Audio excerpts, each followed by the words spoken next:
what is coming up for me?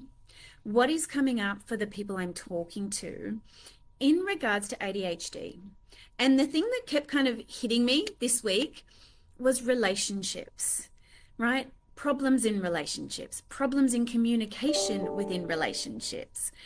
And so what I thought would be really useful is to start there and have a conversation around, like, what does it mean and why is it important in regard to communication in a relationship? And in general, we know it's fucking important, but particularly when it comes to things like ADHD. Now, I bang on about this all the time, and it's really like I come back to, I'm like, well, before we can even talk about relationships, before we can look at communication, we need to go all the way back to your understanding, your interpretation, and the way that you see your ADHD. Now, if you're watching this, again, like I want you to sit for a minute and go, what would be my answer to those questions? Like if I thought about right now in this moment, my ADHD, what would be the first 5 thoughts that showed up, right, around what that means? Because when you think about it, like any interaction in life with somebody else, our brain is trying to make sense of things. It's trying to make sense of, like, what did that person mean? What did that body language mean? What did it mean when they did that thing, right? Like, what did it mean when I didn't respond? You know, what does it mean about me in terms of how they're showing up? Like, we're trying to make sense of our world. And the way that we go about making sense of our world is generally, for most of us, through thought. And our thought is creating a story about how we see the world.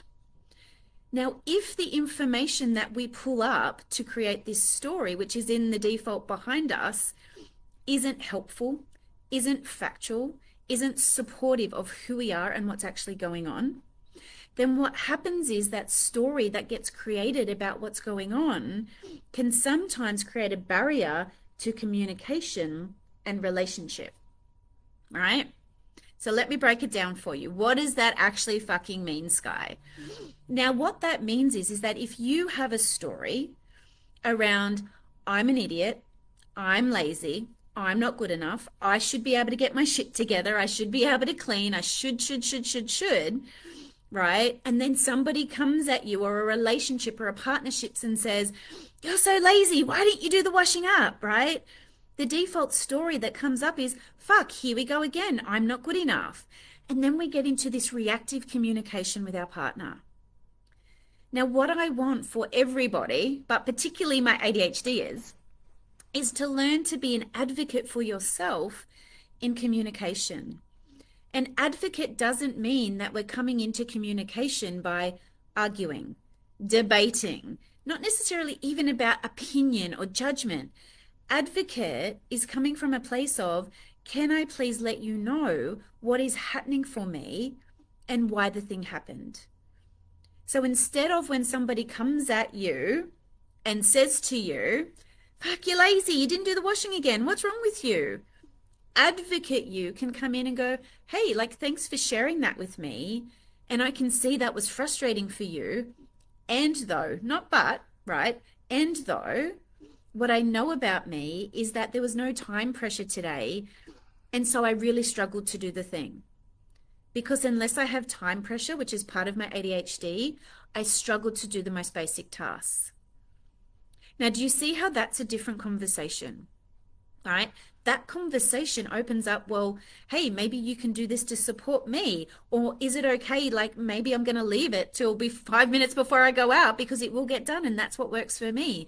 Like, we get to start having conversation and communication about what is actually going on, rather than the story that is coming up in the moment, right? Like, I'd love for you to think about even just your top 2, like, relationships. Like, where might there be things about your ADHD that you are seeing in a negative way that then impacts interaction? Or on the flip side of that, right, is how versed is your partner, your friend, your family member, your boss, your work colleague in ADHD? Like, are they coming to you in story, right? Are they coming to you thinking that, everybody's a little impulsive, so you just need to get your shit together, right? Because the problem works both sides, right? Misinformation creates miscommunication, and miscommunication creates disconnection in relationships. So you're probably thinking, great, thanks for sharing that. Kind of makes sense, but what the fuck do I do with it, right? The first thing I want you to start thinking about, as I said, is like, how do I view my ADHD? Is it helpful?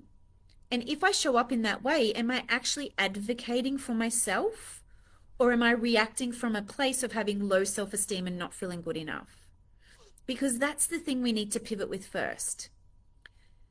Then once we start to get some idea about, this is my ADHD, this is what it means for me, this is where it creates impairment or problem in my life, then we start to have an idea about where we need to start advocating and sharing with the people that we love or the people that we care about, so they know where you're at and what you might need.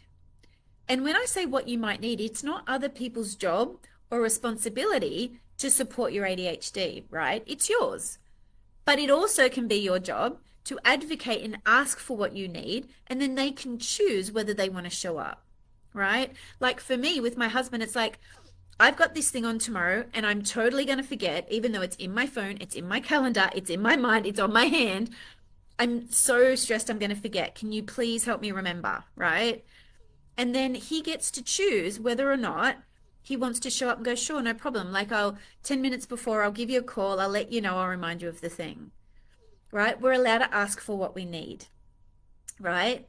But there's a difference between going, you need to ring me because it's all your fault if I don't remember, and blah, blah, blah. Like that's coming from stress and overwhelm, versus pulling it down and going, hey, here's what I'm really working on to try and help me.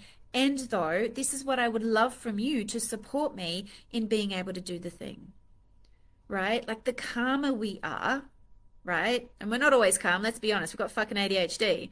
But the calmer we are in our view of what's going on for ourselves, the more likely we are to be able to advocate for ourselves, right?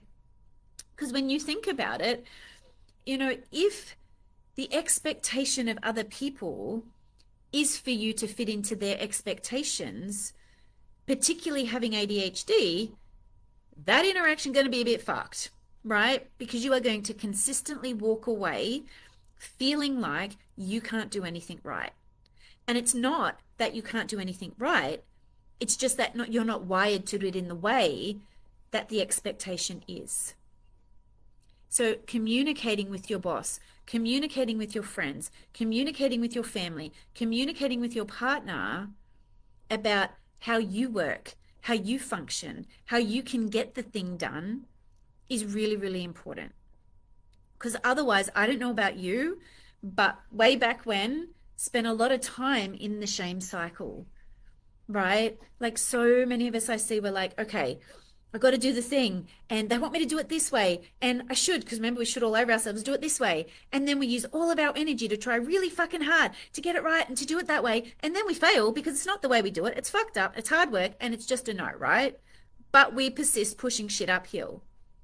And then because we fail, what happens is we go, oh my God, this feeds that story that's been created. And it's almost like, the tumbleweed in the wind that just grows and grows and grows and grows and grows and it becomes consuming. But what you're not realizing is that you are feeding that story unintentionally, sometimes unconsciously, right? But you are feeding the story. And when you don't advocate for yourself, you are allowing, without realizing it, other people to feed the story too, right? So I want you to think about for yourself, which relationship at the moment for me do I generally come away feeling that shame or feeling guilt or feeling not good enough or feeling shit, like that, just like, ugh, like yuck, like that wasn't nice, right? Think about that relationship.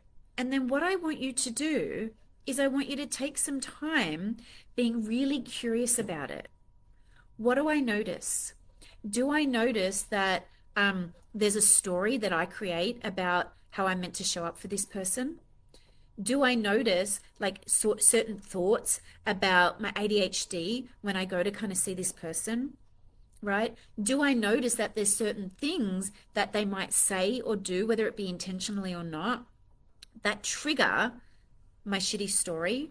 Like, really start to get curious where the miscommunication happens that has you feeling really shit about having ADHD. Because somewhere in there is an opportunity for you to advocate, change, and shift boundaries maybe and communication with the person that you're talking to. Right? Can it be hard? Absolutely. Right? Absolutely. Never going to lie to you. Is it worth it? Yes. Short term, you may feel anxious, overwhelmed, all the things. But long term, what you are going to learn is that there is you, the human, right, who is super fucking important and so worthy behind the ADHD, right? Yes, you have ADHD. Yes, it impacts your life. And though you are a worthy human, and though you get to learn to do things your way, and though you get to challenge people's expectations of you, right? Like, we want to shift those really rigid beliefs that may have come up even for you in early childhood, where you've been taught, I have to fit in, I have to do it this way, I have to, right? Like, we want to start shifting those rigid beliefs. But we can't do that unless we're aware of, one, how we currently see ourselves, how we currently see our ADHD, and whether or not we currently advocate for ourselves and our ADHD, right? So that's me today. I was just going to throw that out there. That's what's been circling around in my brain. Again, would love to hear your thoughts around this. Like, jump into the Facebook group, Living with ADHD. Let me know your experience of relating to your ADHD. Let me know your experience in advocating for your ADHD. Because let's be honest, sometimes we have been advocating in life, right?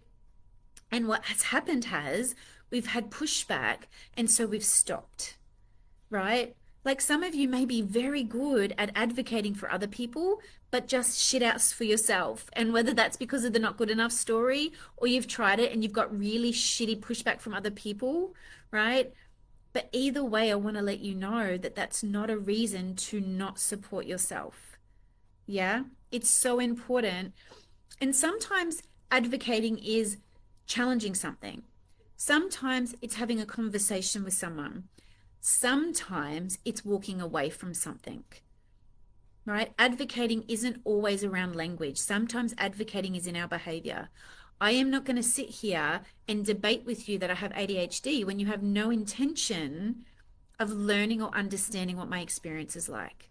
Like, you get to walk away from stuff like that, but only if you see yourself as important, only if you recognize there's a boundary violation, and only if you see that you are worthy all of the time and really have to do fuck all to earn that. Yeah? All right, everyone. Have a beautiful day.